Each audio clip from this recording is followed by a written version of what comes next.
Good morning, everyone. Or should I say aloha? Aloha. We gather here today to celebrate life. And a beautiful life that was lived among us indeed. Today we celebrate life, our beloved Pamela, to recognize her passing, to lock arm in arm with the family as they embrace a new normal. A Thanksgiving meal with one less plate. A Christmas tree with just a few less packages under the tree. Today we are sad at her passing safely into the hands of God. But today we also rejoice. We celebrate the example that was lived before us, a life so well lived of graciousness, kindness, generosity, thoughtfulness, humorous. I was even told she was kind of like a Mary Poppins. And certainly a lover of cats. I'm surprised there are not cats here today. We almost brought them, yes. Pamela's going to be so greatly missed by us all, and the family is so encouraged and so strengthened that you would come out today and celebrate her life. Today, surprisingly, Jesus walked on water. I can be brief. Those are equal miracles. The family had asked if I could be very tight and bright today, because today we came to hear from you. You're not here to hear from me. I came today to hear the stories. I came today to experience this life, for clearly she touched so many. If you look around this room, one life made an entire group of people, a community, a family. Her life touched ours like a beacon of light, a lighthouse, giving hope and inspiration, graciousness, kindness, a second chance to the least of these, little animals, little cats that needed a home. Someone to be a voice, an advocate. She touched so many. So as we stand here today united in grief, and yet with a celebratory spirit, celebrating her life, her spirit that lives on and will remain in you and in me. Today we celebrate, and I cannot wait to hear the great stories that we will all share together in this place. On behalf of the immediate family, of course, we want to welcome you. So grateful that you've come out today to share life and life together. As you know, our sweet sister Pamela, who breathed that beautiful smile like a kiss of a morning sunrise, passed into the hands of God just a few short weeks ago, August 7th, after an unexpected little bit of health complications. We recognize that Pamela has heard that still small voice in the wilderness saying the mountains are calling and I must go. And there does come a point and a time when we hear the mountains calling. It's a quote by the name of John Muir. You might know the beach just north of San Francisco, Muir Beach. John has that quote that resonates through the ages when he said, I hear the mountains calling and I must go. There comes a time on the journey with you and I when those who we love so much hear the mountains calling. When we hear higher ground calling our name, and we take that first step under the mountain of the Lord, where there is no sickness, no more crime, no more disease, no more pain, no more trials, no more circumstances of life to weigh us down. When we leave all that behind as we ascend the mountain. Our sister, our beloved Pamela, is survived by her soulmate of 52 years, Dennis. Her two adult children, Brad and Melanie, sisters Suzanne and Patricia, two beautiful grandchildren, and 15 cats.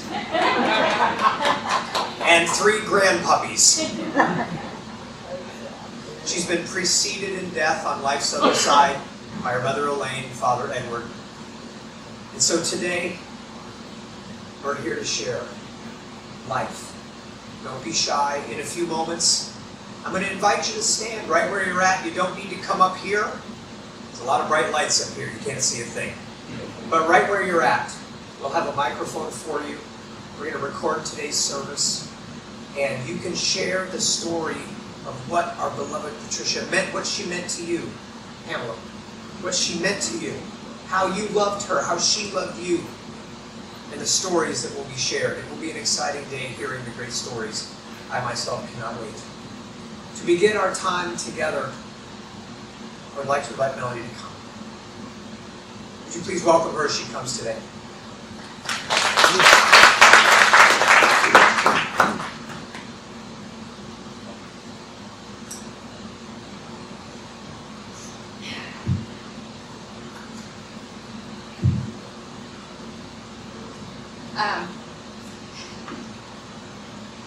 So, my mom, she loved to sing and she loved to laugh. And if she could answer you with a song, she would. And she didn't really care if it fit the moment or not. She sometimes changed the lyrics to suit whatever it is that she was trying to say, or just forgot the lyrics, and so she would make them up as she goes along, like some amnesiac Mary Poppins. In the days before technology, on family trips, we'd have singing games in the car. And my dad was either really, really good at this game, or really, really terrible at this game, because he would use the same song for every single time. Tie a yellow ribbon around the old oak tree, for any word and any context. And that's something my mom and I continued many years later. We just used that song to share any message that we had to share. And I think for startled Seth, my husband, the first time my mom sang a response to him, he got kind of wide-eyed. But now he just kind of goes, "Your mom's singing again." Yeah, I know she's singing today. But laughter really was the central theme in our home, and not just when things were happy or when we were having fun. Humor always helped us to diffuse anger and to comfort grief. As a family, we were cracking jokes and sobbing through our last moments with Mom in the ICU. And maybe we got some strange looks from the ICU nurses, but finding the funny in every situation was a gift that my mom shared with us, and for me, the best way to honor her. Which does not mean that my mom was good at comedy. Mom tried to tell jokes, but she rarely remembered the punchline. Or she'd tell us the punchline because that's the only thing she could remember, and she couldn't remember how the joke started. Didn't matter. Always funny to watch her completely butcher a joke, even if we had no idea what the actual joke was supposed to be about. Seth and I are very fluent in sarcasm, but my mom was like Sheldon in Big Bang Theory. She didn't really get it. As we did make her a few sarcasm signs as a joke, but Mom actually really appreciated it when we would hold them up for her. And sometimes she even tried sarcasm on her own. And we'd laugh, and she'd always make sure to hold up her sign. "Did you see my sarcasm sign?" Because she wasn't sure if it was really understood. When we would crack jokes together, my mom was often bewildered. She had no idea what we were talking about or what we were laughing at, but she'd always laugh, always. And then she'd shake her head and say, "I don't get it." Mom didn't always get why she was laughing, but she got people. She could see right to the heart of a person and always find the positive. So I witnessed this my entire life, and it was absolutely shaped who I am as a person. And my mom could see past my dad's rough exterior to that gooey marshmallow center. I was born a daddy's girl, and I didn't realize until I was much older that other people found my dad scary. He's loud, no patience for social niceties, and has zero filter. My own cousins used to hide their face when they walked past him, And his coworkers sent Nadine to go talk to him because they were too scared to approach him. He could grunt at any good-looking woman or any woman with gifts right in front of my mom. She'd just laugh. There's a Tarzan and Jane's Far Side cartoon where Tarzan's mentally practicing how to introduce himself to Jane. And he lands on the branch and says, "Me, Tarzan, you, Jane." My dad used that cartoon to make a shirt for my mom where he practiced what he would say to her. "Ham, I love you. You're the wind beneath my wings." But he lands and he says what he always says. "Hey, hon, what's for dinner?" But Mom always knew what he was really saying. She knew she was the wind beneath his wings. She knew that what he thought and what he felt was not always what came out of his mouth. In fact, what came out of his mouth was often better if you loved to laugh as much as my mom did. During the pilot episode of Star Trek Voyager, Captain Janeway tells her partner, "You never bother me, except the way I love to be bothered." My dad thought that was a really smooth line, so he turns to my mom and he says, "You only bother me when you bother me." My mom laughed, and with her whole entire heart, and she continued to bother him for the rest of her life.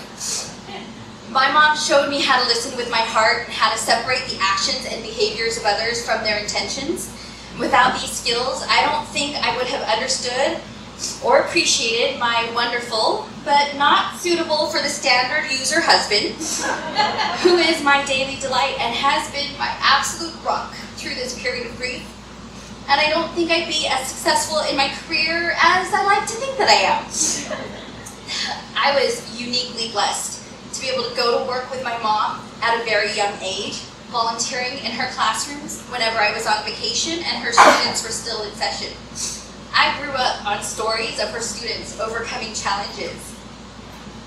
Mom loved to celebrate even the smallest achievement, recognizing that sometimes the tiniest steps were a huge accomplishment. As a special education teacher, my mom's career was legally bound by eligibility and qualifications. But all students were eligible and qualified for help in her eyes. She welcomed everyone in her door and in her life. She retired 11 years ago and still got phone calls requesting tutoring support from some of her students. She was invited to their weddings, she held their babies, sometimes their grandbabies. My mom changed lives, and I'm really hoping to hear from some of those stories from her students and families today. My mom was my best friend. I called her every day, often multiple times a day. I'm feeling excited, call Mom. Feeling sad, call Mom. Angry, call Mom. Frustrated by the inane mom advice given by my mom, call Mom. Hiccups, gotta call my mom immediately. Whether we were talking about our feelings or our values, or I was just listening to her daily recount of her cat's litter box habits, my response to everything was to call my mom. She held me accountable, but always encouraged me to grow and loved me as I am. I know she wasn't perfect. Her complete lack of organizational skills has caused me more than one headache the past few weeks. I'm still cashing checks from 2020. Or 2020. But she was the perfect mom for me, for many of my friends, for her students, and for the world. She left an impression that lingers in the outpouring of love and support that we've received these past weeks. Everyone who knew her, or even knew of her, has been eager to help in any way. And I want to thank you all for coming and sharing in the love of my mom's ohana.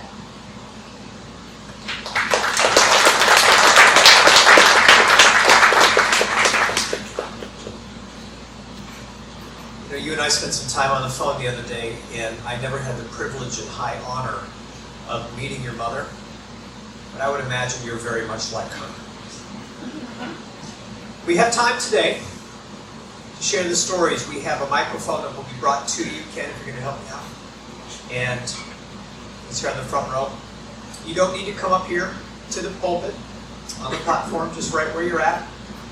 I want you to think of a great story, some love that's in your heart that will minister to the family and bless them.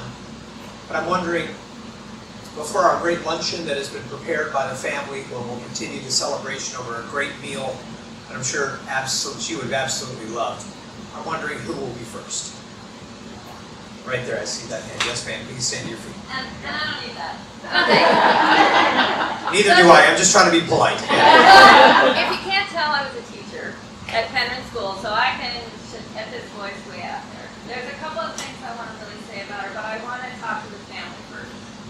And I want you to know that from the moment I met her in 1994, it was very apparent to me how devoted she was to her family, how much she loved you, and how close she held you in her heart. And that was never more evident than her every day. And you already know that, but I want you to know how public that was. I'm also wearing her favorite shoes.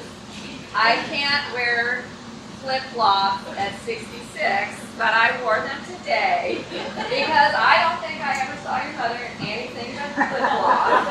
So I just had to drag them out. I only use them in camping showers, right? So I first went to work at Penryn School in 1994, and I met an amazing group of women. You're here, you came later, I think. Not much later. Yeah, but it wasn't later. It wasn't right away. And Pam. Now, I was a fairly new teacher, but fairly aged for being a new teacher. So I had a lot of life experience. But Penryn School is a very unique place. And I learned right away what a family it is and was. And Pam was my lifeline. It is so hard to imagine how, and this isn't about me, but it really is about Pam, how I could have gotten through those years without Pam. I was teaching junior high. I had every single kid in the junior high. I taught 2 grade levels at the same time. And we used to say that no child goes left unseen.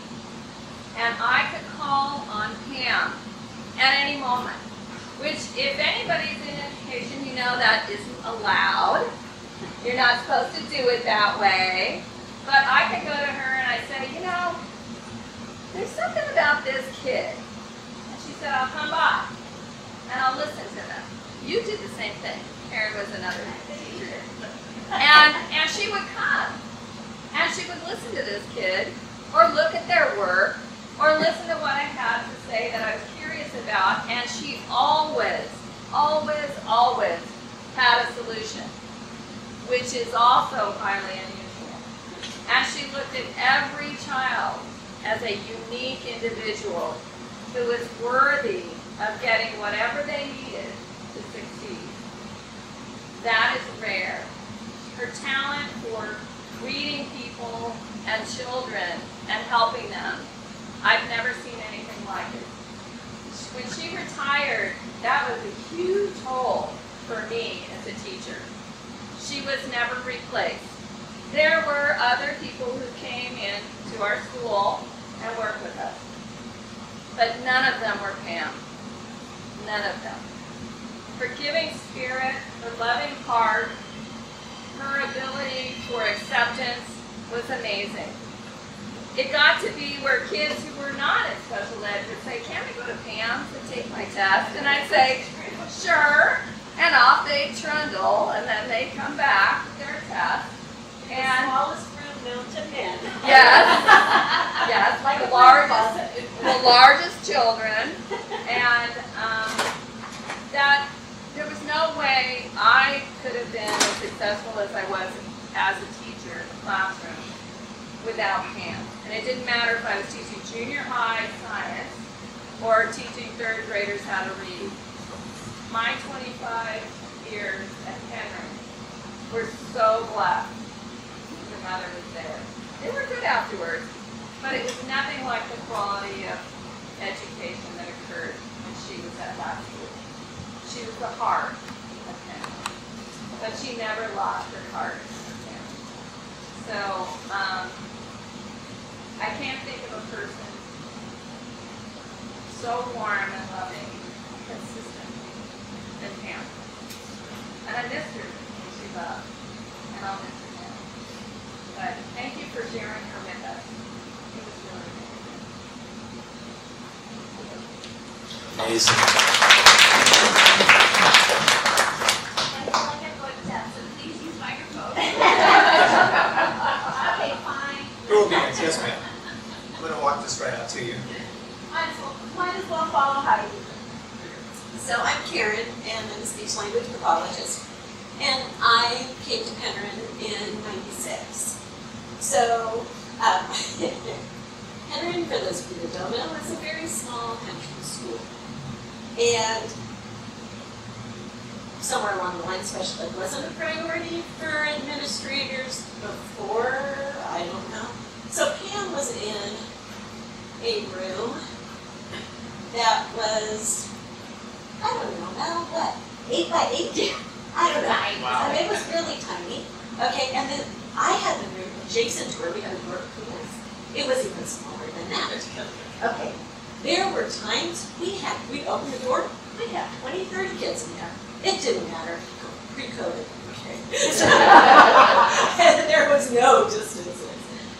But every child was always welcome in her space. Always, always, always. And seriously, in my professional life, the absolutely best team I've ever worked with Pam as a special educator, and our psychologists, our occupational therapists, and the teachers at Penn. It was, as you said, a family, including our bus drivers and our custodial people, everybody there. And really your mom was a part of that.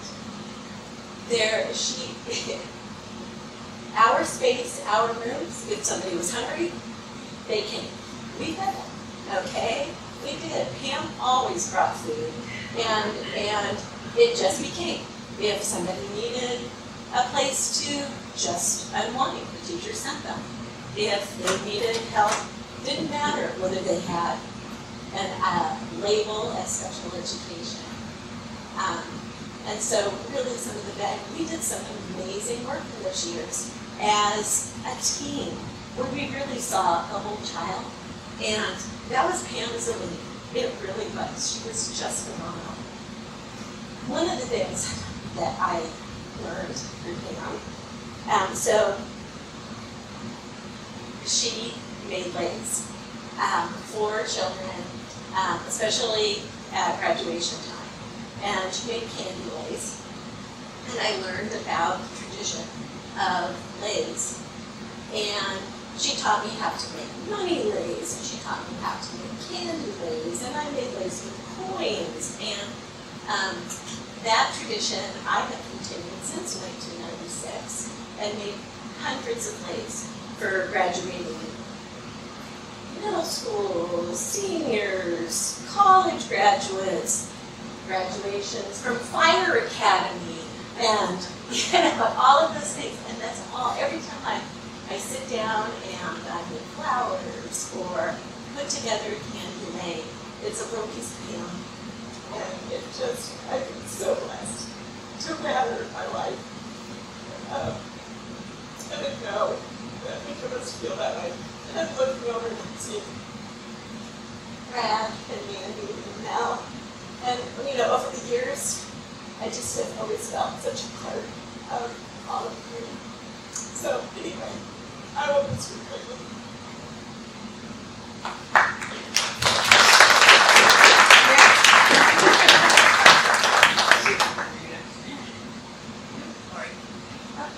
I thought I saw the name. I'm actually friends, so let's stand over here. My name's Lori. I'm with Itsy Bitsy Rescue, and I'm going to try to hold this together. I've been looking at all the beautiful stories that everybody's been posting the last couple of weeks. And they're so moving. And I cry every single time I bring that side up. But I go back because I have to read more. And I wish I had more experiences like you guys have had with such an amazing woman. But I thought, I have to share something. What can I share? Well, I'm going to share how I met her. At least what stood out of my mind is when I thought I was meeting her. See, at Itsy Bitsy Rescue, we're all volunteers. We do a lot of fundraisers to rescue the kittens, as you all know. Her and her family's love. One of our biggest fundraisers of the year is See's Candy.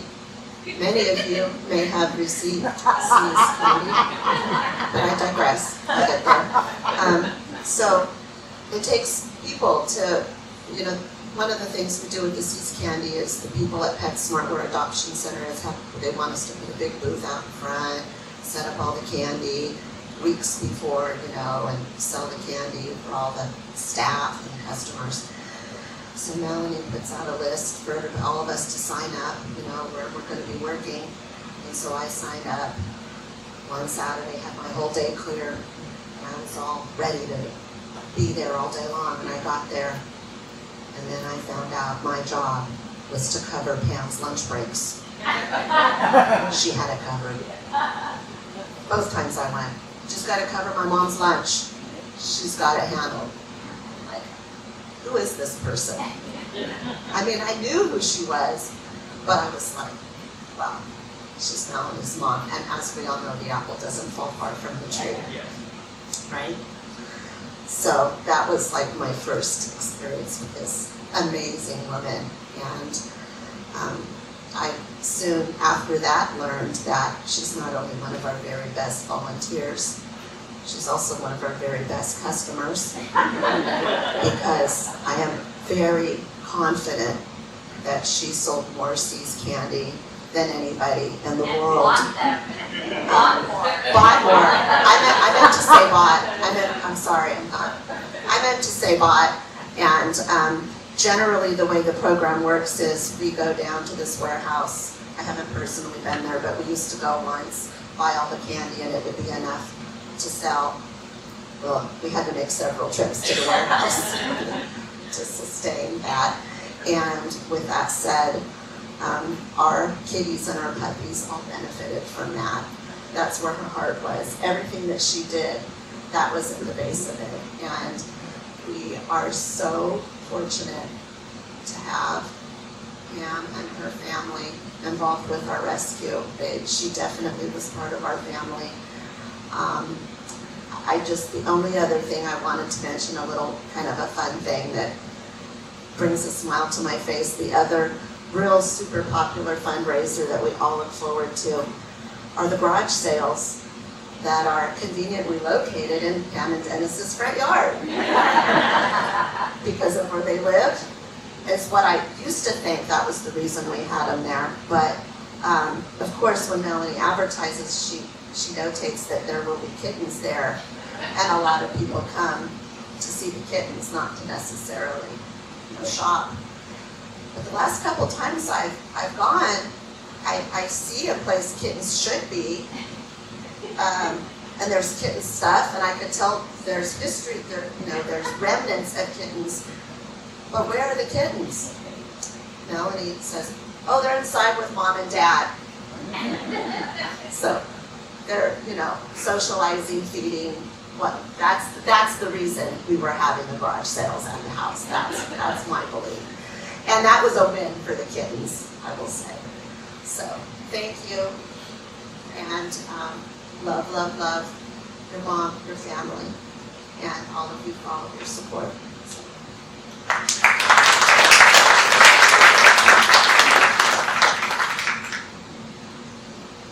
So much. And thank you for the work you do. It's amazing.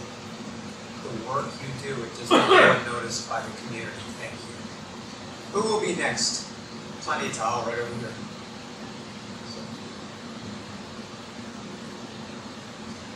So as you've already heard, Pam is pretty much the spirit of gifts. Whether it's buying everything she can from Itsy Bitsy, including numerous calendars, and then giving them away to all the family or as candy. But at the same time, you had to be careful if you ever said that you liked something. If you made the mistake of saying, "Oh, this is pretty good, I like it," next time you come over, you have 10 to take home. And then 10 more the next week. And the next week. Before I even came out here, I was just visiting as a friend, and I told her, I like bacon because who doesn't like bacon? About a few weeks later, when I'm back at my East Coast apartment, I get a present from her. It's a bacon shirt. And at the time, I'm like, okay, I have a bacon shirt now. That was when I was then informed by my now wife that the social protocol is I take a picture of it and send it back to show that I'm wearing it. So I sent the picture, and I'm smiling, in my opinion. Henry replies back, "Does he not like it? He's not smiling." That's my bacon smile. So that became another one of our running jokes. But in addition to that, there was a time where, she saw something that I thought I might like. So around April, she gave me a birthday present. Like, thank you, but my birthday isn't for another 3 months. Well, it's an early birthday present. 2 months later, another early birthday present. Oh, it's an early Christmas present then. 2 months later, it's another present. You already have a credit for birthday and Christmas. Oh, it's another credit. This will be for next year.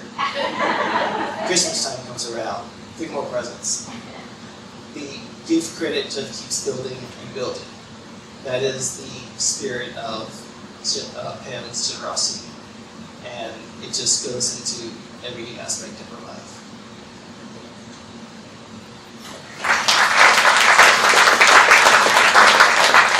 And there are certain people that walk among us that just make the world a better place and are examples before all of us. She's very generous. You should have told her, I just love $1,000 checks. You would have scored. You blew that, brother. You've settled with bacon? THOUSAND, Pam, in just case you're wondering. We have time for several more. Who will be next? This is so lovely. Yes, ma'am. So, Melanie and I talk a lot with each other about our moms.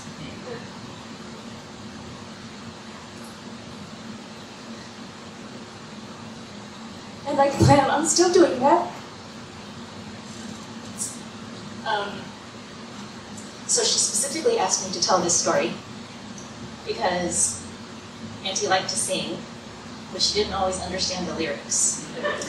So Melanie and I in middle school and in high school, we're 80s hair band heavy metal people. So one of the albums that we listened to was by a group called Pastor Pussycat, keeping with the cat theme. I honestly at this point don't remember which song it was, but there was one particular song on that album that every time we listened to it, she got very upset, and she wouldn't tell us why. And so finally one day, we said, "Auntie, I don't know what it is about this. What is it?" She said, "I don't like the lyrics." And we said, "What about the lyrics? Do you not?" It was honestly one of their less offensive songs. And she said, "I don't like that they're saying, I hate my mother, I hate my father, I want to run away." And then I don't remember what she said the next one was, but it was something about, I think, killing the family pet or something like that. And we're like, that is not at all what it says, Auntie. I don't know what you're listening to. But she was very much about love. After I got married, my mother-in-law did all of the Easter dinners. And then one year they were selling their house and they couldn't do the Easter dinner. And so my lovely husband volunteered us to do it. I do not cook. So I asked my auntie because I love her ham. And I said, "Auntie, will you teach me how to make ham?" So she said, "Of course." And she has this fabulous non-healthy glaze that she puts on her ham. And she said, "You take a box of dark brown sugar and just dump the whole box in a big glass bowl. Okay. Take a whole thing of apricot or apricot pineapple preserve and dump it in the bowl. Okay. Take your favorite kind honey. Okay. Put the whole thing in the bowl? No, you don't need the whole thing. How much? Well, I don't know. I said, well, kind of need to know, Auntie. She says, okay, spell love. Of all the words that she could pick, she picked love. Spell love.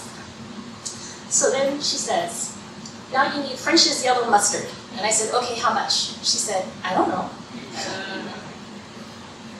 So she said, spell I love you, Scott.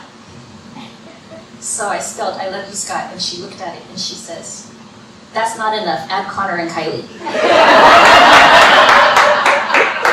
Because you can't add just one of your kids, you love both of them.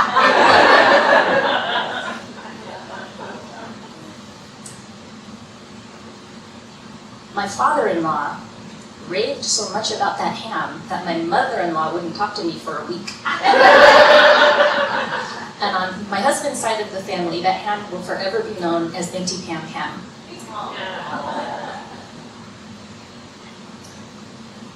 Roger Musugi is in the back.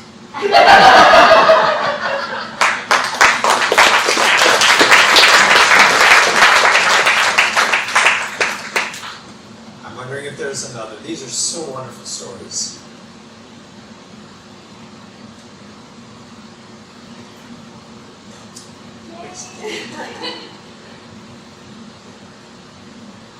I am not family. Yes, you are. Okay, Pam may be family. I actually met them kind of at the most stressful point in their life. They were selling their house, and they did not want to sell their house or move, but it became a necessity.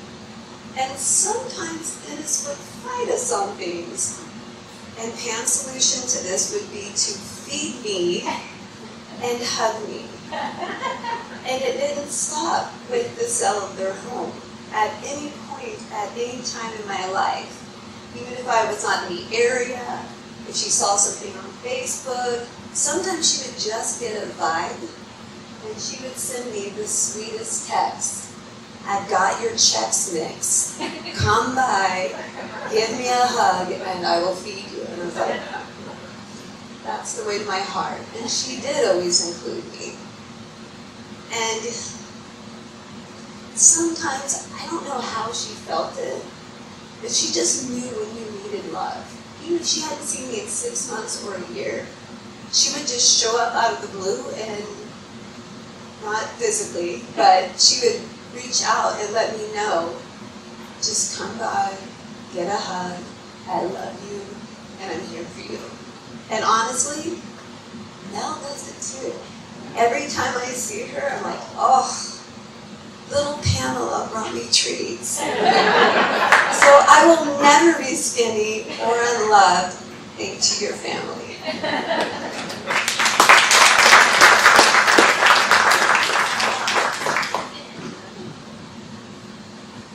Student, family.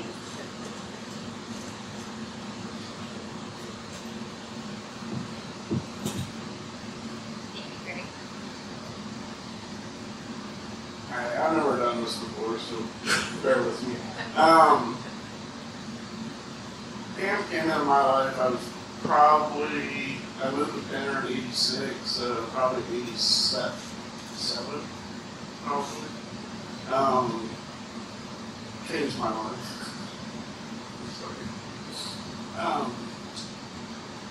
She was like new out of breakthrough in education, you know, and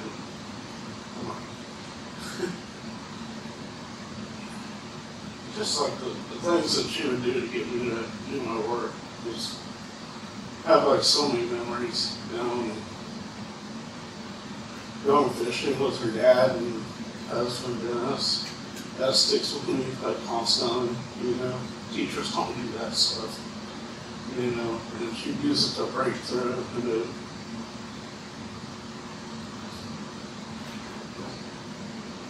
I'm trying.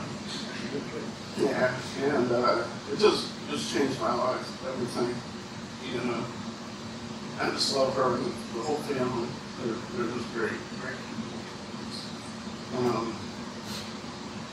Yeah. And now I have an autistic daughter too, so 6 years old. So I'm like, you know, the things that she did, I wish I could have a teacher like her for her. You know, we get so many horrible teachers. And yeah, she was just an awesome person.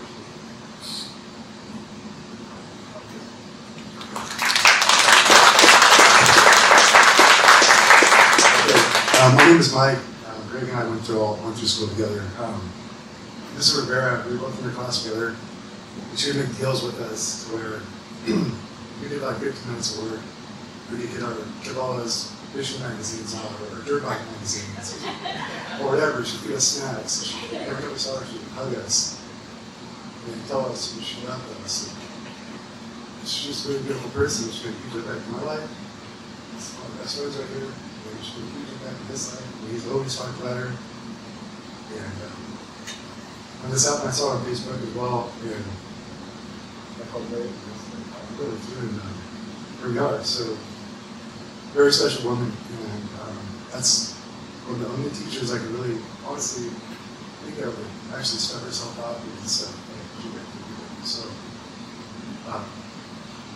anyways, I'm just glad I'm here. You guys are very lucky to have a mother and you're very special. So, thank you for being with you guys.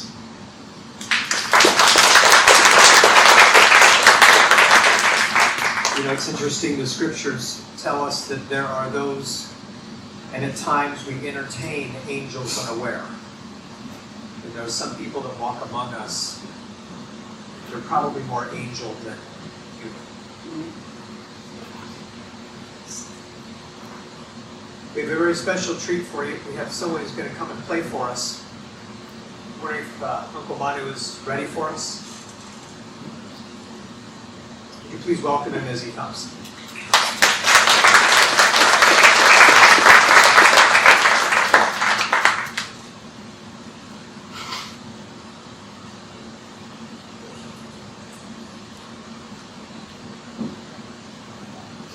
Hello, all of you. It is good afternoon in Hawaii. Those that don't know, my wife is Suzanne back there. Okay, she's waiting. Coming up. Anyway, I was asked to do a song, and I wanted to do doxology, but in Hawaiian, so you know what it sounds like. Yes, I'm the Hawaiian guy in the family. So I think we'll do doxology. Okay. Before we do, it's a tradition. Every time I come up on stage, we do a traditional word. It's a blessing. It's a blessing for any of you. And I know my wife says I got 5 minutes. You know? She's always backstage telling me that. You know, so, anyway. And she also told me not to tell any jokes. So, okay, so no jokes. So be with me when I do the Holy Institution, one blessing, and then also Puli, which is a prayer in Hawaii. Okay? Aloha kala kala e olamai kala kahuluane. Aloha kala e olamai kala kahuluane. E ha mako ki ko ibi kala nui ki ke. Okana no ya kumano o ia mauno. O nani ikama kuwa.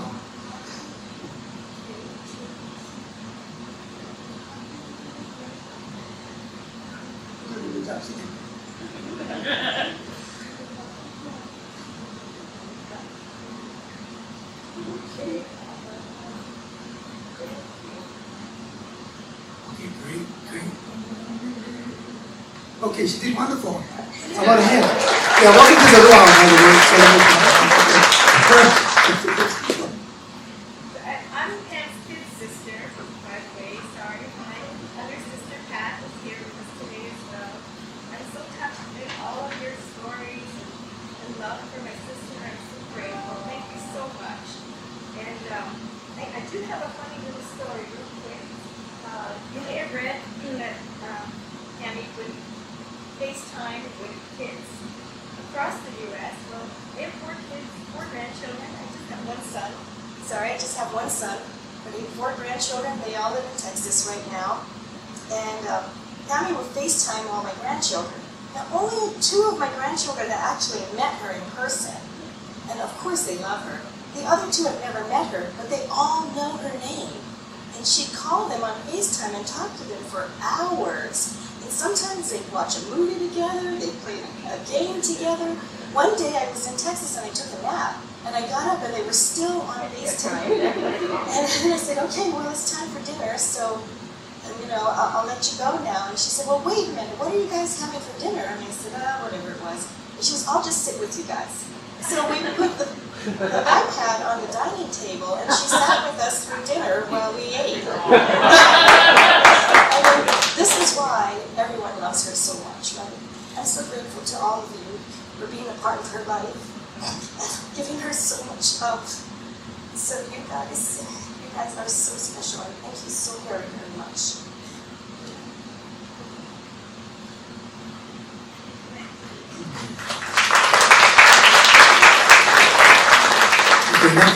I'm sorry, the prayer. E pule haku I tole kākou that us all bow our heads and pray. E koma koa I loko kalani. E komo mai I o koe ki a koa. E pō mai kai na ama koa I loko kai o ka makani o ka aina. Pō mai kai a me Pamela Rivera, a me ka ohana, a me ka na ho'aloa. E pō mai kai mea ai I ki ala, a me ka mana, a me ka ho'onani amalo. Amen. Our Father who art in heaven, please join us today as we celebrate the life of Pamela Rivera and her family. Please bless all those that are here today and the food that we're about to eat after the service. In the name of the Father, Son, and the Spirit. Amen. Bear with me, I want to just learn our beer again.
How sweet the sound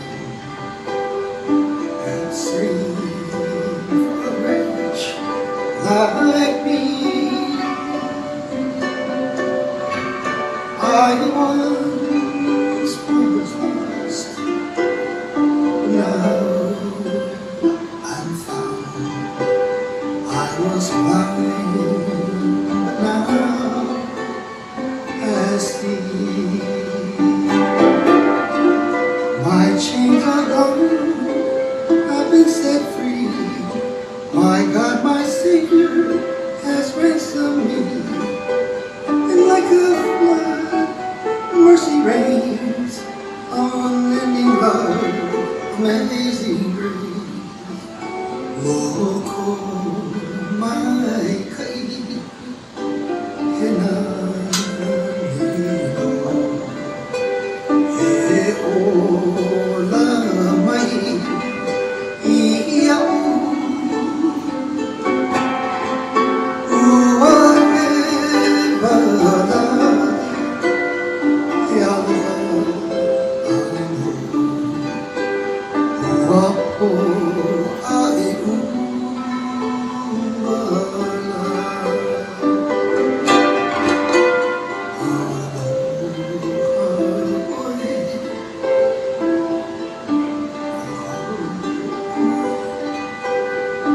until we meet again.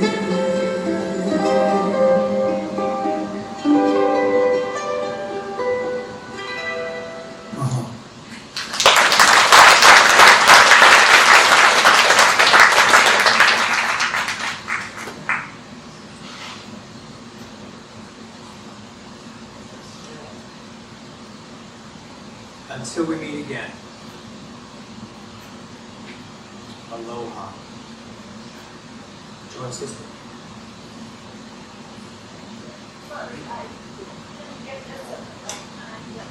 I think we have time for another, don't you think? Yes. Come on, let's say this. And hearing all of the things that Pam has done, I see or I hear a big part of her life that's missing for you to hear about. I was a kindergarten teacher at an elementary school for 33 years. I got to celebrate the years from 1989 to 2012 with Pam. And I can tell you those were some of the most fun years of my life. I really didn't get prepared to say anything, but I did write something. So if you'll forgive me for reading and shaking, I'd like to read to you what Pam detailed in my life. I talked with Pam when she started until I retired in 1996. We had great times together. Our staff was very dedicated, and Pam was in with us. We never saw much of Pam during the school days. She taught, and she took her break and her lunch, and before school, and after school with her kids. She helped her kids with their lessons, and she taught them life skills. Be kind, listen, help, laugh, share, and show happiness. After she retired, we continued to see each other, not enough. We shared mandarins.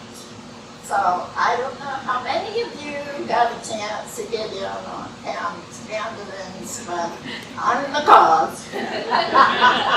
Anyway, I usually always got to hear from her in November through January. She also got me started at Star Bakery. Senorita bread. Oh my gosh. I was happy to see her because she almost always had Senorita bread. I put just a little reminder on here, and this is not a commercial, this is something that I most definitely want to do. And that is that I would like the family to let me know when you are ready for Mandarin deliveries. I do need to know where to go for you and the family, and also for Aunt Pat. So she was the best. She was the best.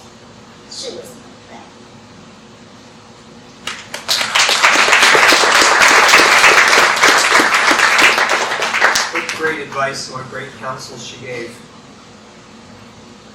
Just can't imagine. The world would be so much of a better place if we followed that advice and taught that to our children, don't you think? We're going to continue the celebration of life over something our beloved Pamela would really appreciate, over a fantastic meal that has been prepared by the family. Let's show our appreciation to the most wonderful host and hostesses.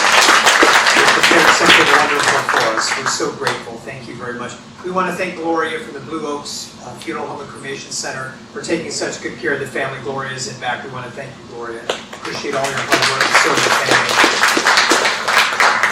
As we transition from this space into the wonderful luncheon and the meal that has been prepared, we're going to continue to share the stories.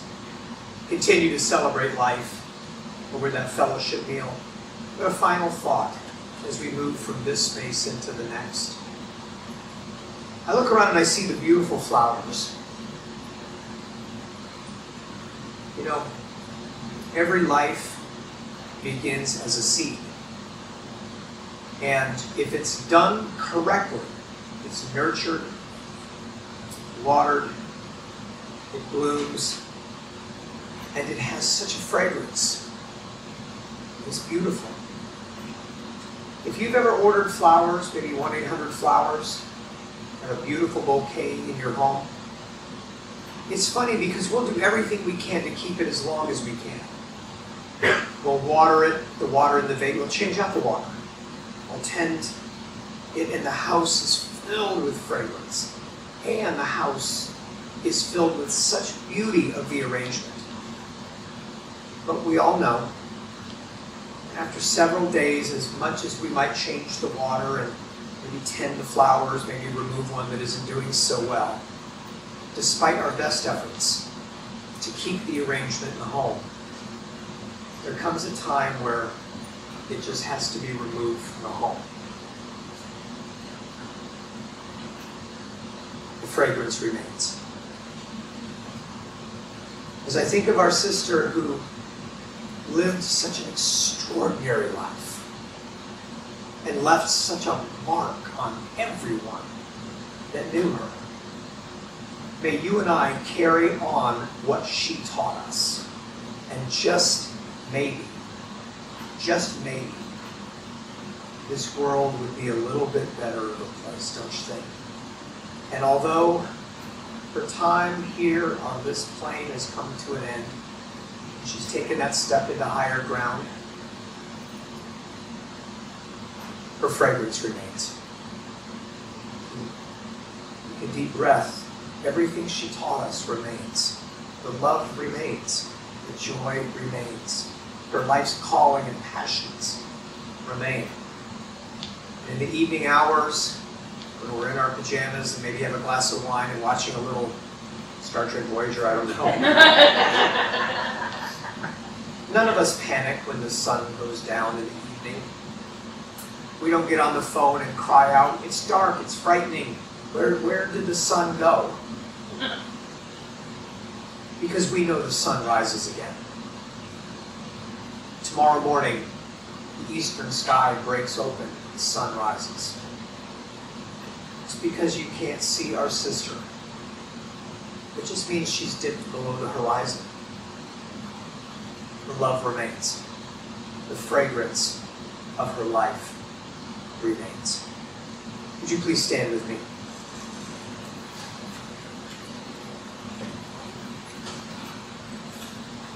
If there's any gentlemen in the room with your hats on, would you kindly remove your hats? Pamela Rivera. On this day, Thursday, August 31st, in the year of our Lord 2023, we've gathered to celebrate you. We are grateful for your life in ours. We commend your body back to the earth, We commend your soul back into the hands of the Father. And we are grateful for your life in ours. And we vow this day, as we assemble here on holy ground, to never, ever forget you. And we are so grateful for your life in ours.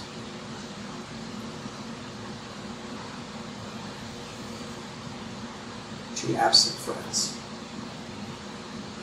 To absent friends. Allow me to bless you. May the Lord bless you and may he keep you. May his face shine down upon you and grant you his grace and his peace and his mercy both now and forevermore. May the Lord be before you and behind you, above you and below you, to your right and to your left. May his kindness draw you unto himself, for he is truly a good God. And I speak this blessing over you in the name of the Father and of the Son and of the Spirit of the living God. Amen. This concludes our service. On behalf of the family who've been such gracious hosts and hostesses, a meal has been prepared for you. You may slip out in the foyer, but we will continue celebrating our beloved Pamela's life. Thank you for coming.